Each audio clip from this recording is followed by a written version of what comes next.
Good morning dear students. आज का topic है हमारा, हमने आपको कल बताया था कि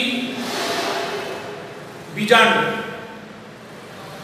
निषेचन के पश्चात बीजांड गुरु बीजाणुधानी द्वारा कितनी पीढ़ियों को व्यक्त किया जाता है, कितनी पीढ़ियों को व्यक्त किया जाता है।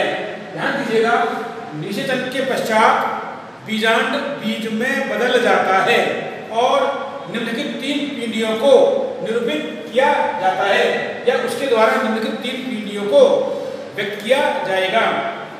तो हमने आपको द्विनिषेचन के बारे में बताया था, निश्चय हो गया पुष्पी पादपों में। अब देखिएगा, निषेध क्वेश्चन है कि निषेचन के पश्चात बीजांड, जिसे हम क्या बोलते हैं, गुरु बीजाणुधानी द्वारा कितनी पीढ़ियों को व्यक्त किया जाता है। तो इसमें आप ये लिखेंगे क्वेश्चन, इसमें देखिएगा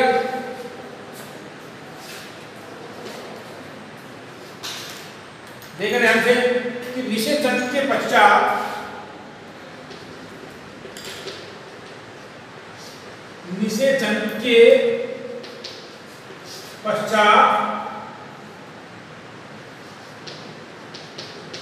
बीजांड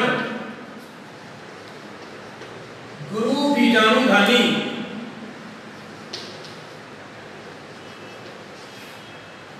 बीजांड या गुरु बीजाणुधानी बीज सीड बीज में बदल जाता है। निषेचन के पश्चात बीजांड बीज में बदल जाता है। क्या हो जाएगा? बीज में बदल जाएगा और एक साथ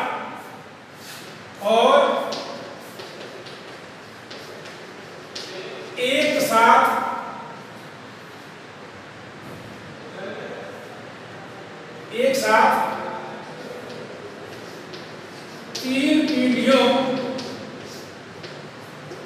को और एक साथ इसके द्वारा, ये देखो, और एक साथ इसके द्वारा और एक साथ इसके द्वारा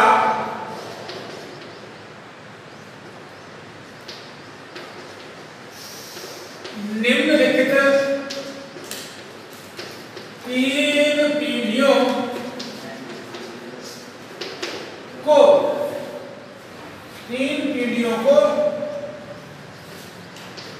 व्यक्त किया जाता है। निषेचन के पश्चात बीजांड बीज में बदल जाता है और एक साथ इसके द्वारा निम्नलिखित 3 पीढ़ियों को व्यक्त किया जाता है। देखिए आगे दो कौन सी पीढ़ी है। पहली है एगुणित पीढ़ी। एगुणित पीढ़ी जिसमें आपको आ जाएगा भ्रूणकोश या मादा युग्मकोद्भिद, और दूसरी पीढ़ी है द्विगुणित पीढ़ी जिसमें आपको आ जाएगा अध्यावरण, बीजांडकाय और भ्रूण, और तीसरी पीढ़ी है जिसे क्या बोलती है, त्रिगुणित पीढ़ी। त्रिगुणित पीढ़ी, इसके अंदर आपको आ जाएगा भ्रूणकोश। भ्रूणकोश तो बीजांड द्वारा इन 3 पीढ़ियों को निरूपित या व्यक्त किया जाता है। तो लिखें, फर्स्ट पीढ़ी है, ध्यान देना, एगुणित।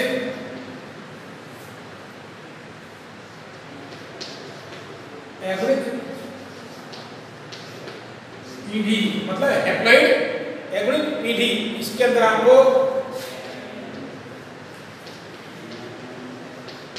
भ्रूणकोश, एंडोस्पर्म इसे बोलते हैं मादा, तो एम्ब्रियो सेक्स वही, भ्रूणकोश एम्ब्रियो सेक, मादा युग्मकोद्भिद, मादा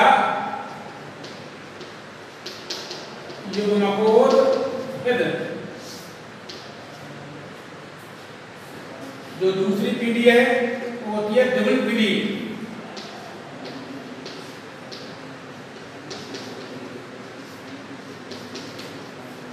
द्विगुणित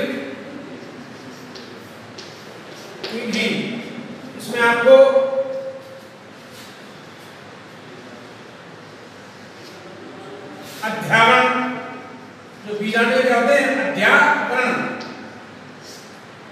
इंटेगुमेंट अध्यावरण, दूसरा है बीजांडकाय,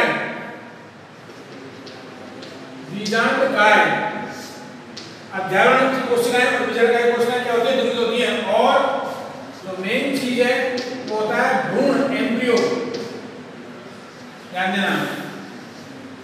तो ये बीजाणु की द्विविध पीढ़ी है। और तीसरा है त्रिगुणित, त्रिगुणित पीढ़ी, इसमें आपको भ्रूण कोश, एंडोस्पर्म, एंडोस्पर्म भ्रूण कोश आता है। तो देखिएगा हमने आपको बताया था कि बीजांड द्वारा निम्नलिखित 3 प्रकार की पीढ़ियों को एक साथ व्यक्त किया जाता है। पहली है एक पीढ़ी, इसके अंतर्गत भ्रूण कोश, एम्ब्रियो है, इसे क्या बोलते हैं, मादा युग्मकोद्भिद। दूसरी है द्विगुणित पीढ़ी, इसके अंतर्गत अध्यावरण, बीजांडकाय और भ्रूण आते हैं। त्रिगुणित पीढ़ी है भ्रूण कोश, एंडोस्पर्म। अब हमने इन सबको पढ़ लिया, इसके बाद हमें पढ़ना है भ्रूण कोश और भ्रूण। ये निषेचन के पश्चात घटित होने वाली घटनाएं हैं। तो आपको हमने बताया था कि निषेचन के पश्चात घटित होने वाली घटनाएं, सबसे पहली है ह्यूमरस जाइगोट का निर्माण, ह्यूमरस का निर्माण। दूसरी है भ्रूण का निर्माण और तीसरी है भ्रूण कोश। उसके बाद बीज और फल ये बनते हैं। तो प्रश्न आता है एग्जाम के दौरान, देखिएगा कि आवक बीजी पादपों में निषेचन के पश्चात, आवक बीजी पादपों में निषेचन के पश्चात घटित होने वाली किन्हीं 2 संरचनाओं का नाम बताइए। कैसे प्रश्न आता है, तो आपको युग्मनज किसके पश्चात बनेगा, निषेचन के पश्चात। दूसरा है भ्रूण, तीसरा है भ्रूण कोश। लेकिन ध्यान रखना आवक बीजी पादपों में भ्रूण से पहले भ्रूण कोश का निर्माण होता है, भ्रूण कोश का विकास होता है।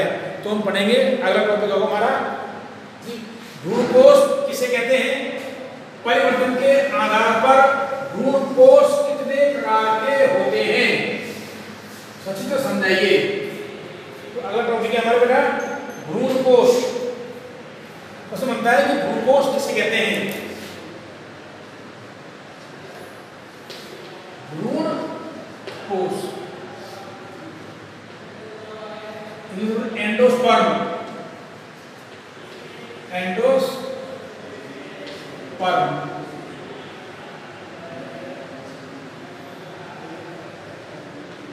भ्रूण कोश क्या है, किसे कहते हैं। तो देखिएगा क्या परिभाषा है भ्रूण कोश की, ध्यान से देखिएगा। भ्रूण कोश आवर्त बीजी पादपों के भ्रूण कोश मतलब मादा युग्मकोद्भिद में द्विनिषेचन के दौरान त्रिक संलयन से बनने वाली, ध्यान देना, त्रिक संलयन से बनने वाली त्रिगुणित बहुकोशिकीय संरचना जो भ्रूण को पोषण प्रदान करती है, भ्रूण कोश कहलाती है। तो देखिएगा इसकी परिभाषा, देखिएगा आवृत बीजी, आवृत बीजी पादपों, क्या बोलेंगे इसको, पुष्पीय आवृत बीजी पादपों, आवृत बीजी पादपों में, आवृत बीजी पादपों के मादा युग्मकोद्भिद, मादा युग्मकोद्भिद, आवक बीज पादपों के मादा युग्मकोद्भिद मतलब भ्रूण कोश, भ्रूण कोश में, भ्रूण कोश में द्विनिषेचन, भ्रूण कोश में द्विनिषेचन के दौरान, द्विनिषेचन के दौरान त्रिक संलयन, त्रिक संलयन से बनने वाली, त्रिक संलयन से बनने वाली त्रिगुणित, त्रिक संलयन से बनने वाली त्रिगुणित बहुकोशिकीय संरचना, त्रिगुणित बहुकोशिकीय संरचना जो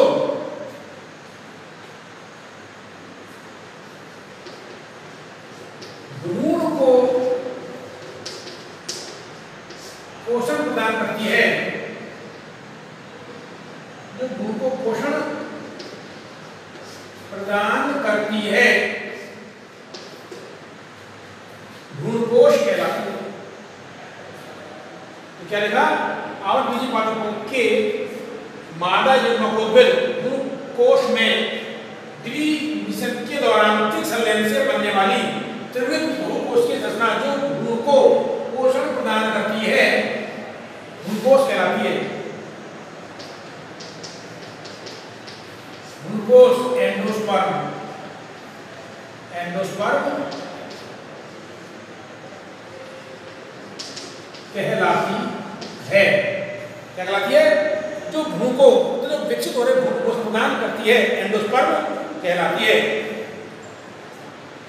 अब देखिएगा, आवृतबीजी पादपों में भ्रूणकोश का निर्माण भ्रूण से पहले होता है, या भ्रूणकोश का विकास भ्रूण से पहले होता है। इसका अगला पॉइंट है, परिभाषा में आपके अगला पॉइंट है, आवृतबीजी पादपों या पुष्पीय पादपों, आवृतबीजी पादपों में भ्रूणकोश का निर्माण भ्रूण से पहले होता है, या विकास का निर्माण भ्रूण से पहले होता है।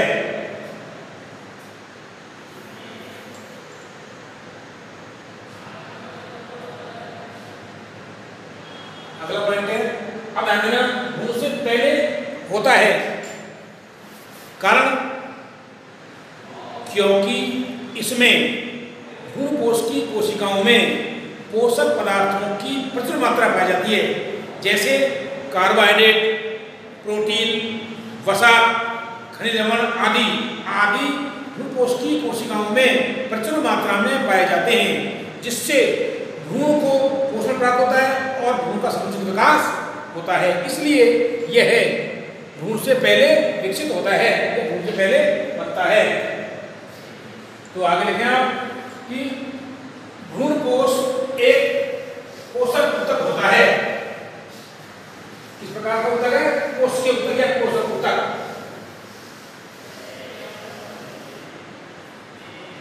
लिखें, भ्रूणकोश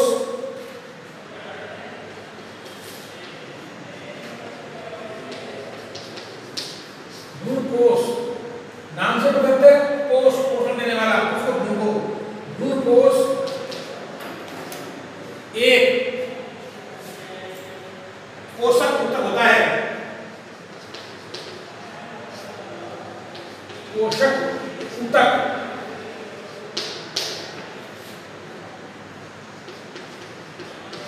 होता है, जिसकी कोशिकाओं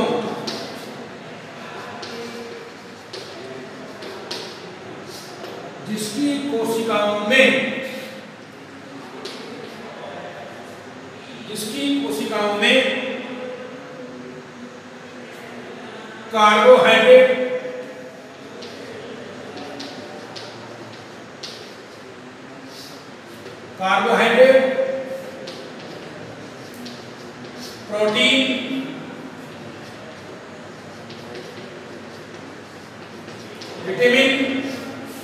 विटामिन और खनिज लवण आदि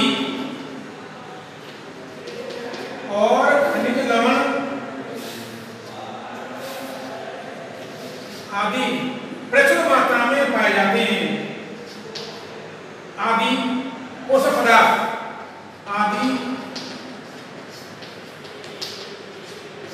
पदार्थ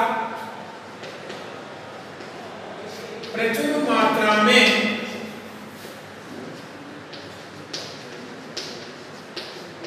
पाए जाते हैं। देखिएगा, भ्रूण कोश एक प्रकार का पोषक ऊतक होता है। एक पोषक ऊतक होता है, पोषक ऊतक होता है जिसकी कोशिकाओं में कार्बोहाइड्रेट, प्रोटीन, विटामिन और खनिज लवण, वसा भी कह सकते हैं, और खनिज लवण आदि पोषक पदार्थ प्रचुर मात्रा में पाए जाते हैं। इसलिए भ्रूण कोश का मुख्य कार्य, इसलिए भ्रूण कोश का मुख्य कार्य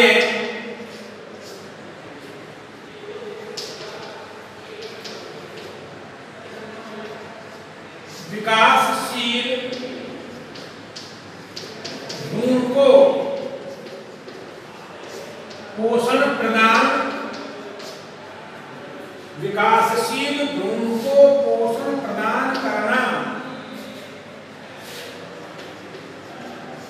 है। विकासशील भ्रूण को पोषण प्रदान करना है। इसलिए भ्रूण कोश का मुख्य कार्य विकासशील भ्रूण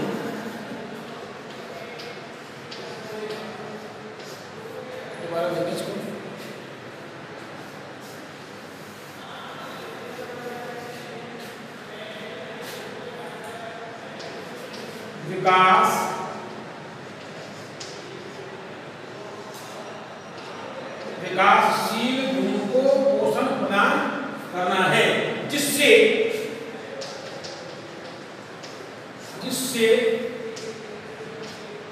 भ्रूण का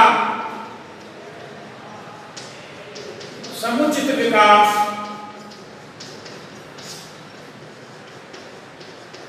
हो सके। इसका मुख्य कार्य क्या है, इसलिए भ्रूण कोश का मुख्य कार्य विकासशील भ्रूण को पोषण प्रदान करना है, जिससे भ्रूण का समुचित विकास हो सके।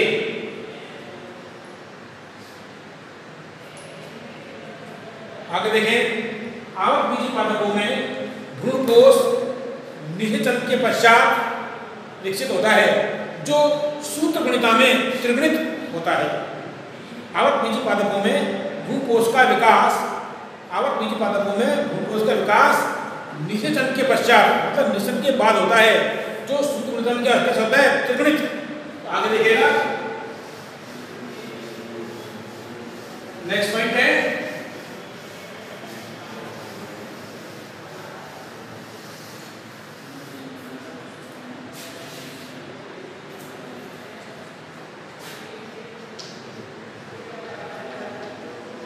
आवृत बीजी पादपों, एंजियोस्पर्म होते हैं ये आवृत बीजी पादप, सबसे विकसित प्रकार के आवृत बीजी पादपों में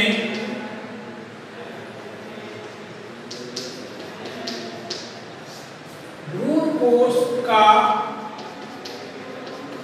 विकास निषेचन के पश्चात होता है, निषेचन के पश्चात होता है,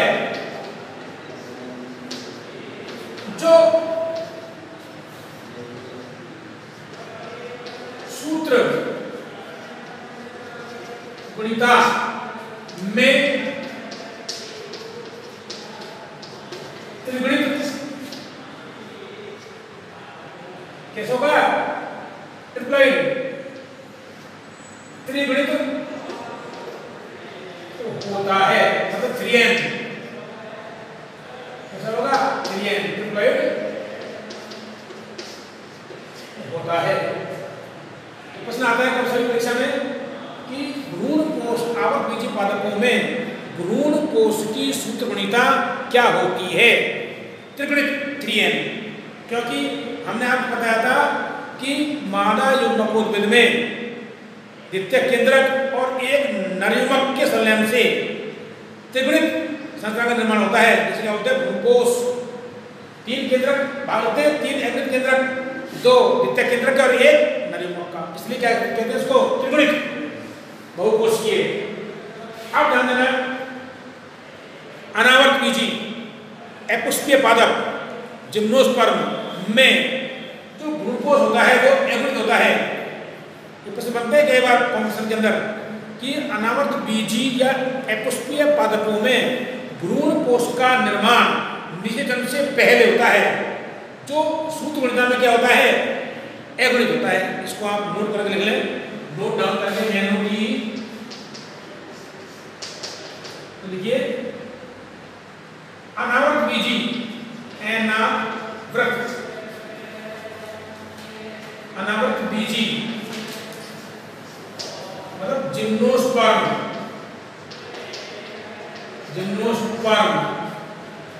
अपुष्पीय पादप,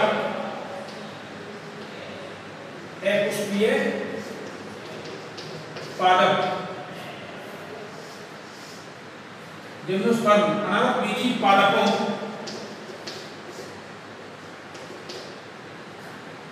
में भ्रूण कोश का निर्माण या विकास, भ्रूण कोश का निर्माण निषेचन से पहले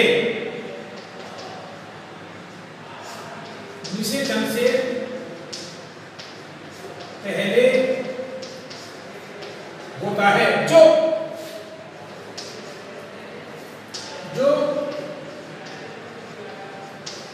सूत्रगुणिता में कैसा होता है, एगुणित, जो सूत्रगुणिता में एगुणित हैप्लॉइड होता है। सूत्रगुणिता में कैसा होगा, हैप्लॉइड होगा, निषेचन से पहले होगा तो निषेचन के पश्चात क्या होगा, हैप्लॉइड द्विगुणित।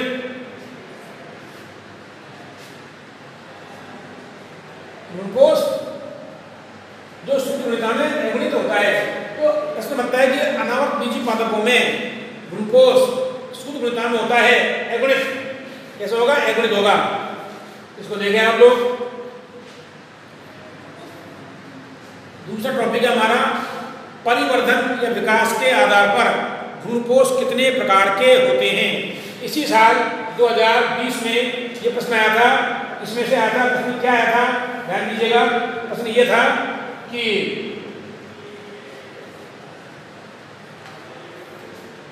केंद्र कोशिकीय ग्लूकोज को समझाइए।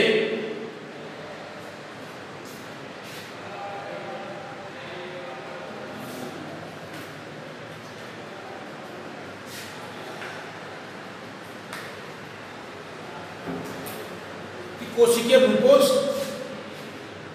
को समझाइए या कोशिकीय ग्लूकोज का वर्णन कीजिए। सेक्शन सी में आया था, 3 नंबर प्रश्न आते हैं सेक्शन सी के अंदर, 3 प्रश्न आते हैं, और डी में 4 प्रश्न आते हैं 4-4 नंबर के, और 3 प्रश्न आते हैं 4-4 नंबर के। तो यहाँ आपको पता होना चाहिए। अब आता है प्रकार कि आवर्त बीजी पादपों में जो ग्लूकोज विकसित होता है वो कितने प्रकार से विकसित होता है। आपने देखा होगा नारियल एक ऐसा एग्जाम्पल है बहुत इंपॉर्टेंट। इसका जो तरल पदार्थ होता है, द्रव्य तरल पदार्थ, वो केंद्र की ग्लूकोज होता है, और जो सफेद गुदा होता है वो कोशिकीय होता है। नारियल के अंदर वो देखा होगा आपने। तो नारियल एक प्रकार का पोषक है, उसके अंदर आपको प्रोटीन, वसा, लिपिड्स, कार्बोहाइड्रेट्स आदि प्रचुर मात्रा में पाए जाते हैं, और खनिज लवण हम खूब उसको यूज करते हैं। नारियल पानी, तो आप देखिएगा अब आता है परिवर्तन के आधार पर ग्लूकोज के प्रकार। यह जाता है आपका परिवर्धन या विकास, परिवर्तन या विकास के आधार पर ग्लूकोज के के प्रकार,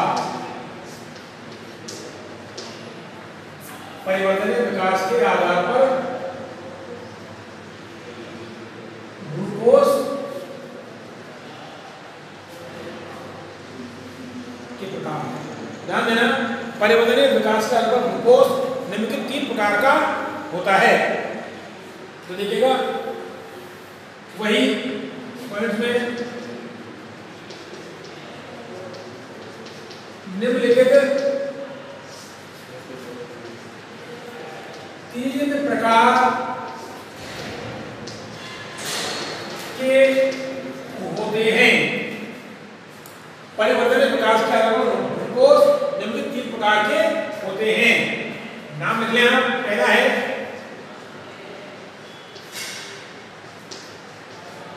केंद्रकीय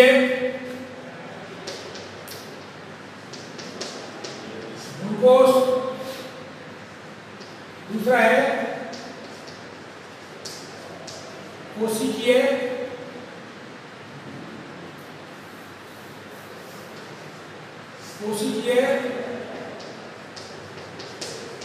ग्लूकोज, और तीसरा है हेलोबियल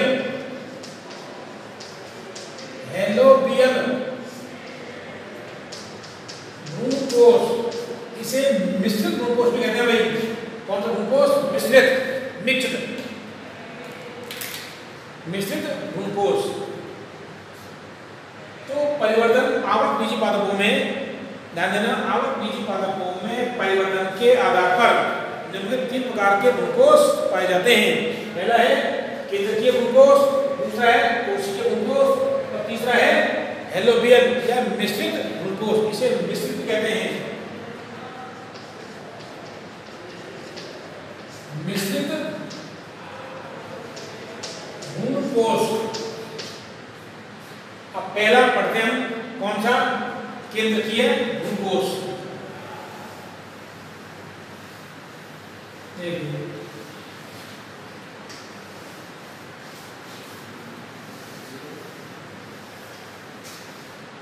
नारियल के अंदर जो द्रव्य प्राप्त होता है वो केंद्रकीय ग्लूकोज का सबसे अच्छा उदाहरण है। तो केंद्रकीय ग्लूकोज ज्यादातर द्विबीजपत्री पादपों में पाया जाता है। जैसे कैप्सुला के अंदर भी ये पाया जाएगा। तो देखिएगा आप लोग इसमें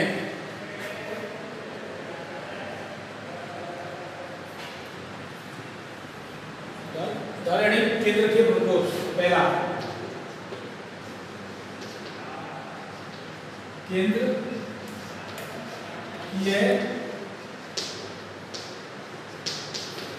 ग्लूकोज।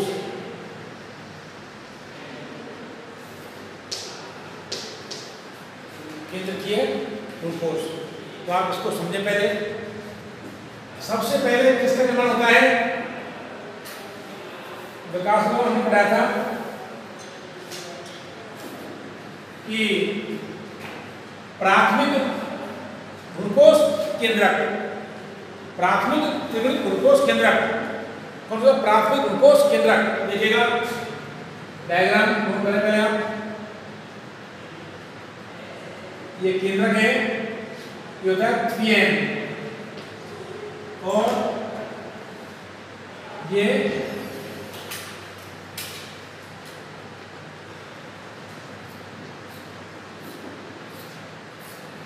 प्राथमिक ग्लूकोज केंद्रक से बोलते हैं PN। प्राथमिक ग्लूकोज केंद्रक, ये PEN, प्राइमरी एंडोस्पर्म न्यूक्लियस। इसमें क्या होता है? ध्यान देना, मुक्त केंद्रीय विभाजन होता है इसमें। कौन सा? मुक्त केंद्रीय विभाजन। मुक्त केंद्रीय विभाजन,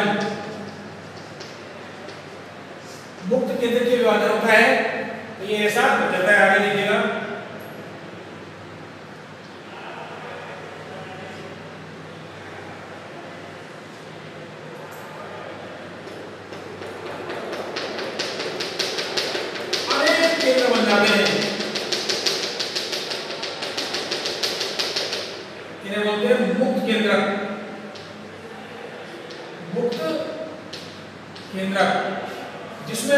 केंद्रक होते हैं वह ग्लूकोज की मुक्त केंद्रकीय अवस्था होती है, या मुक्त केंद्रकीय ग्लूकोज बोलते हैं उसको। इसका नाम हो जाएगा मुक्त केंद्रकीय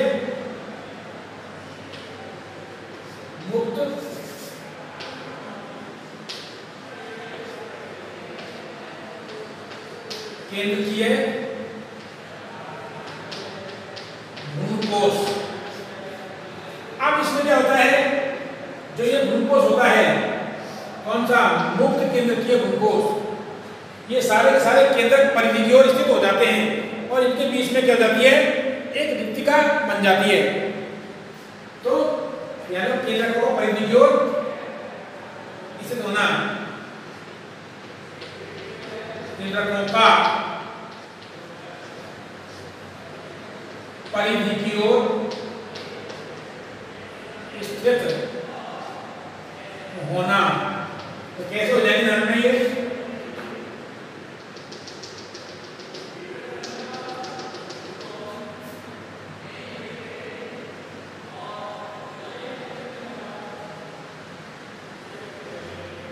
तो सारे के सारे केंद्रक कहाँ जाएंगे, परिधि की ओर।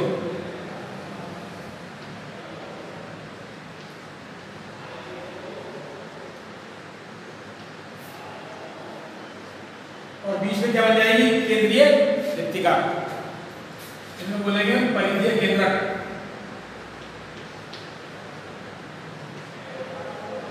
परिधीय मुक्त केंद्रक, और ये होती है बीच में केंद्रीय रिक्तिका, केंद्रीय रिक्तिका। अब इसमें क्या होता है, केंद्रीय रिक्तिका में कोशिका द्रव्य विभाजन और कोशिका रिक्तिका निर्माण होता है। कोशिका द्रव्य विभाजन और कोशिका रिक्तिका निर्माण, कोशिका रिक्ति का निर्माण हो जाएगा।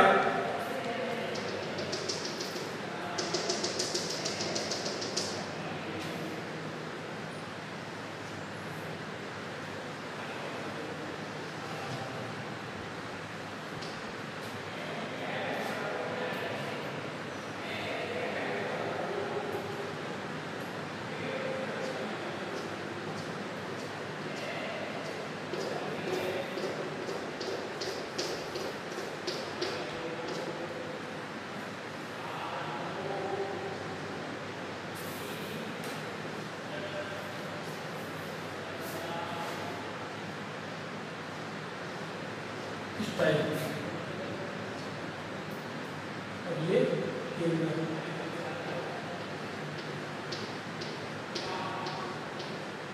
चारों ओर कोशिका द्रव्य और केंद्रक आ जाएगा और ये केंद्रीय रिक्तिका बन जाएगी। ध्यान देना, इसे बोलते हैं बहुकोशिकीय केंद्रक।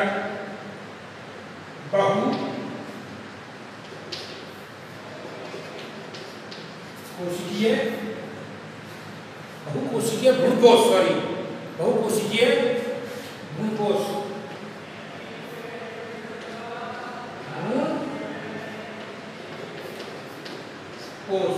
बहुकोशिकीय भ्रूणकोश।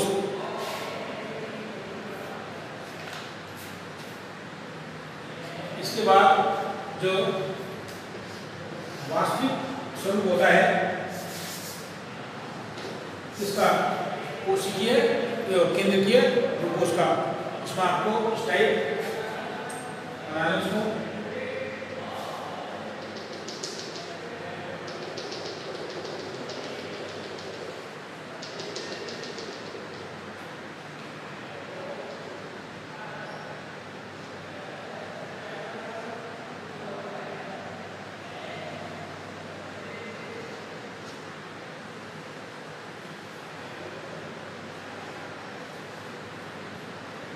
ये आप क्या आएगा,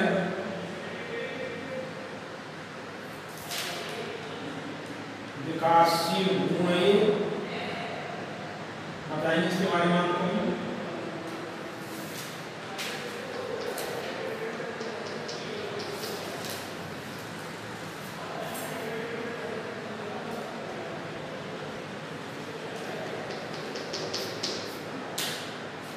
होता है भ्रूण,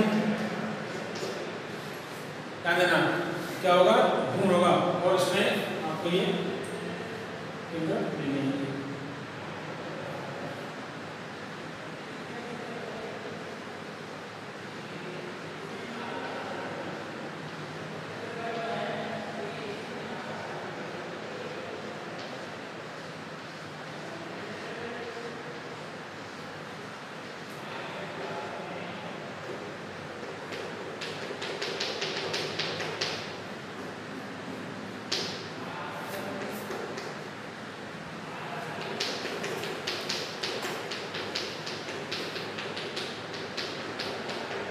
परिपक्व केंद्रीय ग्लूकोज, इसे क्या बोलेंगे हम, परिपक्व केंद्रीय ग्लूकोज। परिपक्व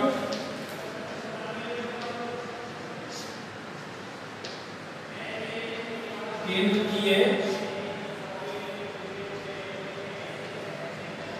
ग्लूकोज, परिपक्व केंद्रीय ग्लूकोज ये गुण है, इसमें केंद्रक होते हैं ये।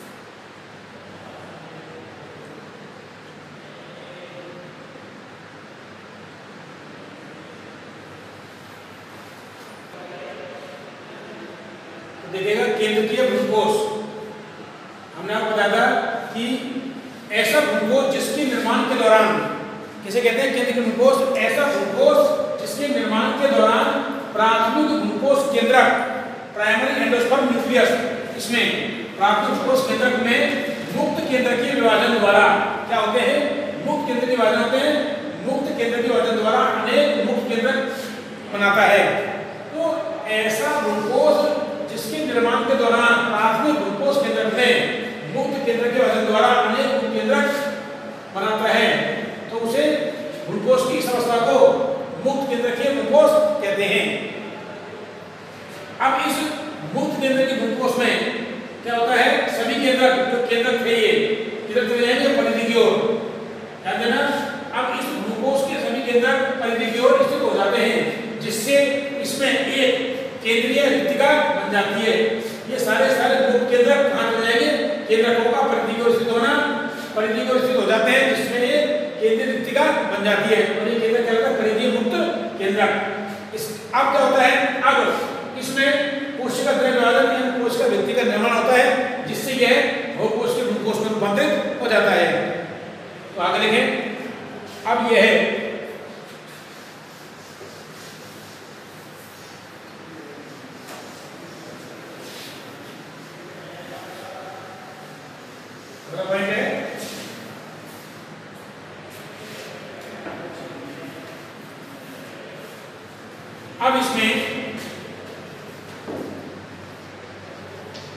अब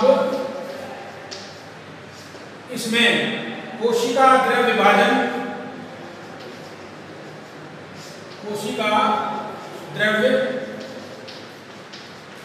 विभाजन और कोशिका भित्ति का निर्माण, कोशिका द्रव्य विभाजन और कोशिका भित्ति का निर्माण हो जाता है। कोशिका भित्ति का निर्माण हो जाता है।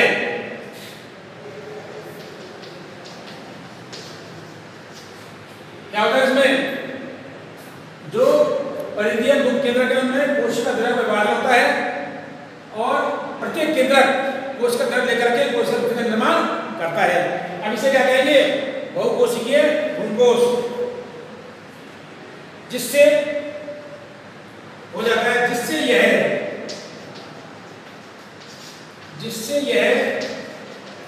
बहुकोशिकीय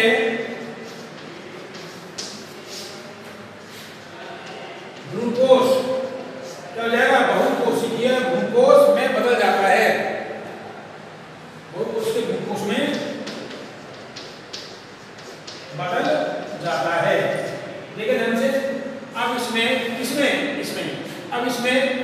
द्रव का विभाजन और कोशिका भित्ति का निर्माण होता है, जिससे यह बहुकोशिकीय भ्रूणकोश में बदल जाता है। बहुकोशिकीय भ्रूणकोश हो गया।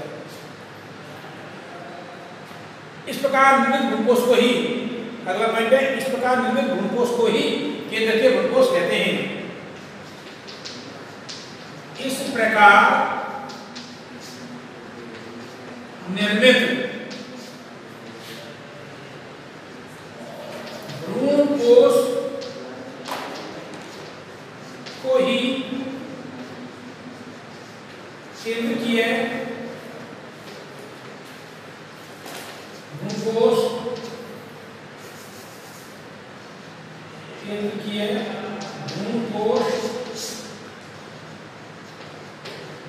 कहते हैं। एग्जाम्पल के लिए देखिएगा, जैसे नारियल में पाया जाने वाला, जैसे नारियल में पाया जाने वाला, नारियल में पाया जाने वाला सफेद द्रवीय तरल पदार्थ, कौन सा? सफेद द्रवीय तरल पदार्थ क्या होता है? केंद्रकीय भ्रूणकोश होता है। केंद्रकीय भ्रूणकोश होता है।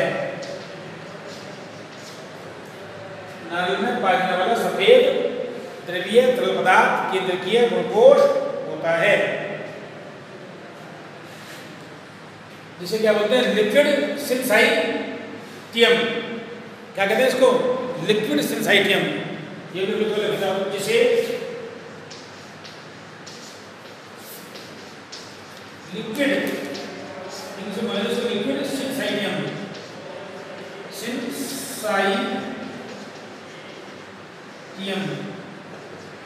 इंग्लिश टर्म है, कहते हैं। और क्या कहते हैं? देखो, केंद्रकीय भ्रूणकोश अधिकांशतः द्विबीजपत्री पादपों में पाया जाता है। केंद्रकीय भ्रूणकोश अधिकांशतः द्विबीजपत्री पादपों में पाया जाता है। केंद्रकीय भ्रूणकोश अधिकतः, तो ये आज आपका केंद्रकीय भ्रूणकोश हो गया। ठीक है, कल